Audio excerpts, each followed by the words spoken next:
Greetings, traveler. It is a pleasure to see you. Well, the weather may look good outside, but take it from one who knows a storm is coming. But please, don't just stand out there in the weather. You are more than welcome to enter my humble abode and share the fire with me. I imagine that right now you're feeling a bit like Alice, tumbling down the rabbit hole. I know exactly what you mean. This is your last chance. After this, there is no turning back.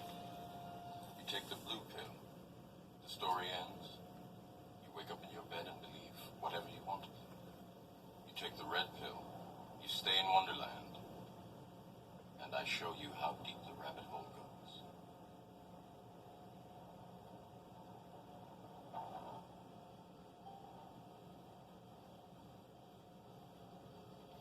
Remember, all I'm offering is the truth, nothing more.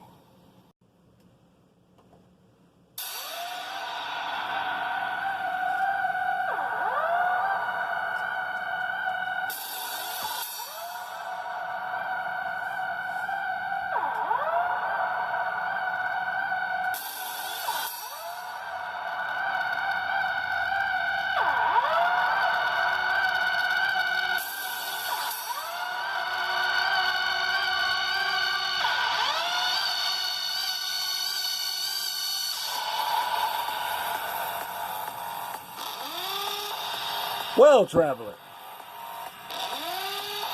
I have to make a confession that the Irish fellow is very gratified by the uptick in views and subscribers. I'm a bit surprised. I look at my response video and it has more views in a few days than some of my older videos have had in a month. So it's kind of gratifying to see that people recognize that I'm trying to step my game up and are acknowledging it. And I just want to say to you brothers, I do appreciate it. And in that vein, while I was at the place of power, I did a little scribbling about something I want to share with you. This is a little contemplation on the development of a parallel economic model.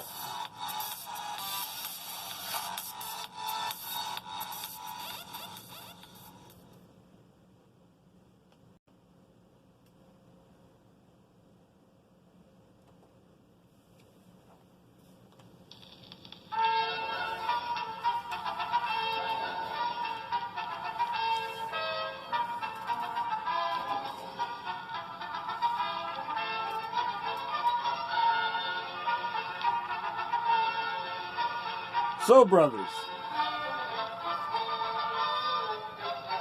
those of you who have followed my comments elsewhere may have occasionally heard me declare that there is a need for us to disengage from the bureaucracy. I have had very recently 2 encounters with bureaucratic obfuscation, neither enjoyable. I tried to get some money to my son,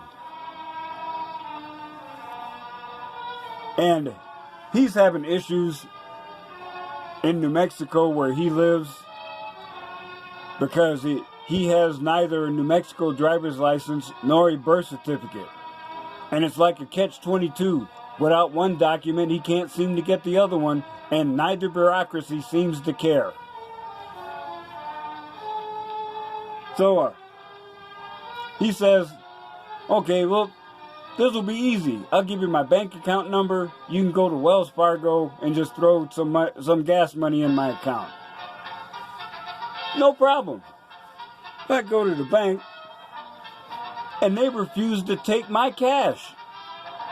They insisted that I needed to use a paper check or a cashier's check. So I thought I'd bypass this by going to Walmart. You know, the Walmart money transfer is cheaper than Western Union or the other ones that are around. Nope. Because I have moved, I have a temporary driver's license on paper. However, you still have your regular hard plastic ID. It functions as an ID card until your replacement shows up in the mail. But Walmart refused to honor it, even though I am completely legal by Idaho law. I noticed that in both cases that I never received an explanation as to why these rules are in place. All I heard was, do it according to our convoluted Rube Goldberg regulations or go away. So as I left Wally World, I made a point of telling the cashier that they must really enjoy turning away business.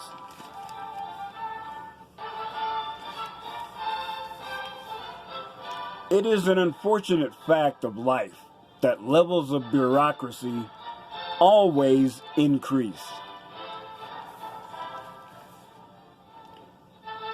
It used to be back in the day that government employees were paid a goodly amount less than the same position in a corporate setting. But this was compensated for by practically guaranteed employment and retirement. In the current year, things are almost at the breaking point. Between union activism, raising salaries and benefits, now well above private sector levels, and government employees overwhelmingly voting for Democrats, because it's a Democrat mantra that more government is the answer for any unwanted social or wanted social or economic situation. We need to develop a better way to do business.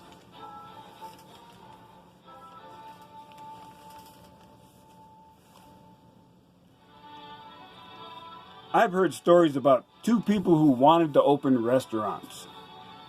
One wanted to do it in his hometown of Detroit. It never happened, despite them losing half of their population since the 1960s.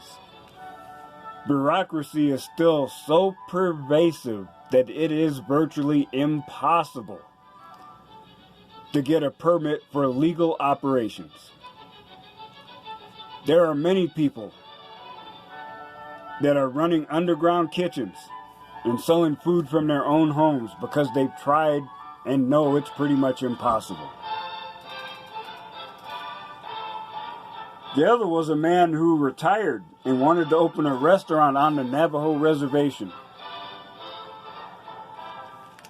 He expressed an interest, and suddenly there were multiple agencies claiming authority and demanding not only paperwork but money. These organizations played this fella one against the other until his free cash, which was over $20,000, which was his cash just to get things started, was gone. And then, under threat of arrest, they forced him to leave, saying he violated his contract and he didn't provide jobs like he promised.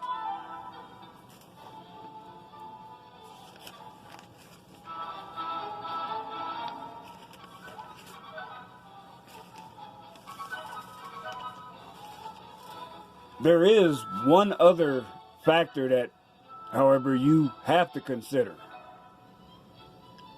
If you have taken the red pill, there is a recognition of your own value as a man. You also know that the normie world and the feminist mutants that are out there consider us regular men as nothing more than utilities to be used and discarded. Now I have to admit, I'm pretty much programmed to be an egalitarian. Now, if I married a woman and she worked with me in a business, both of us building it together, and then there's a divorce, I might be upset, but I couldn't deny that she earned half of the value of the business. However, these days, we know there's no equity or fairness for men, especially in family court. A man standing in front of a feminist judge is the civil equivalent of him walking the Green Mile.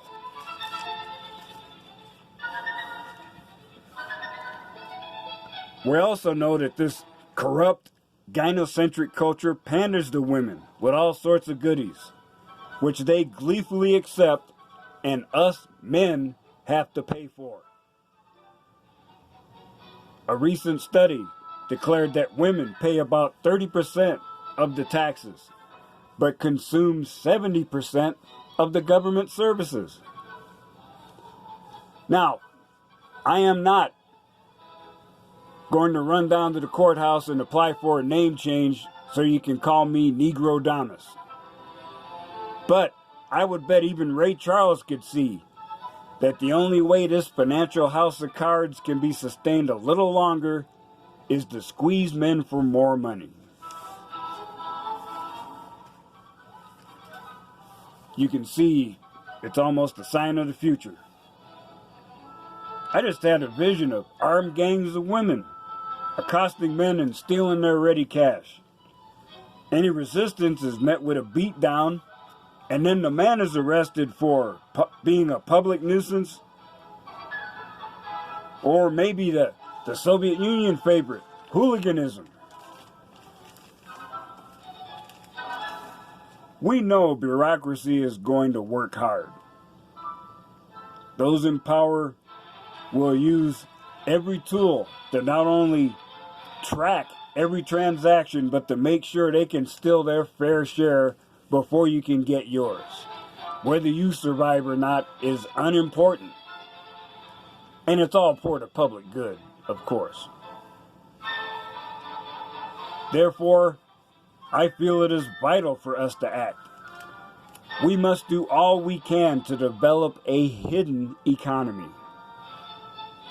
We must begin working now to remove our easily available assets from public view.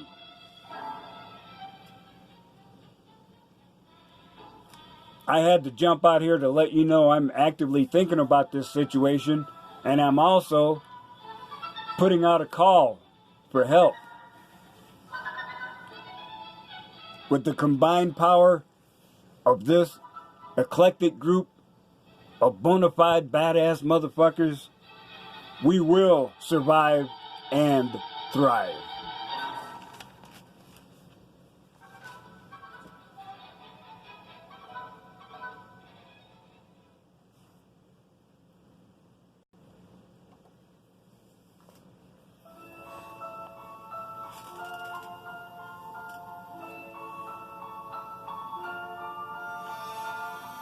So, traveler,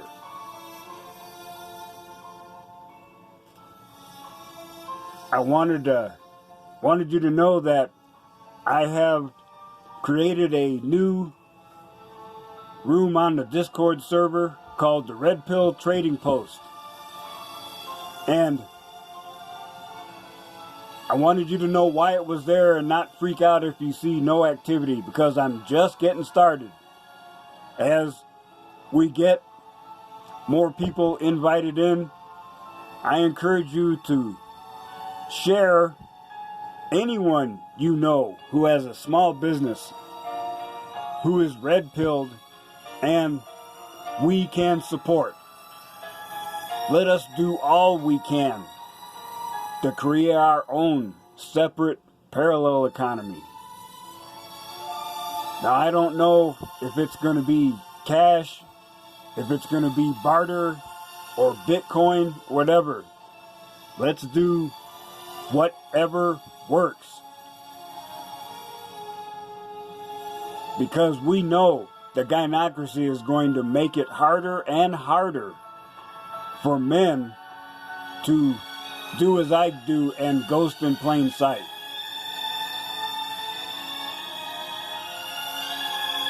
But let's not be foolish and wait and think we can suddenly jump out with something after they've applied the thumb screws. No, let's be proactive.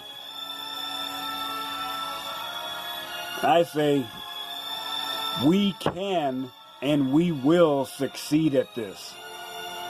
Remember, as Mike the MGTOW monk says, no retreat, no surrender. We already know if you do that, you just get thrown under the bus a little later. And I know if you're anything like me, you would rather die on your feet than live on your knees. I'm going to fight until my dying breath and beyond.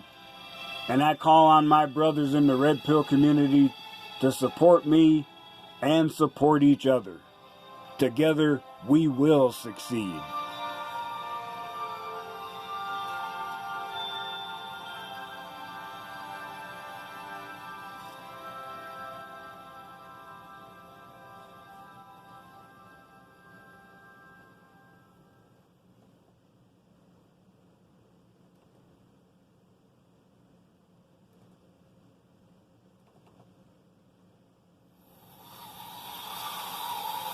And traveler, as you continue your journey, I hope you'll think about what you heard here today.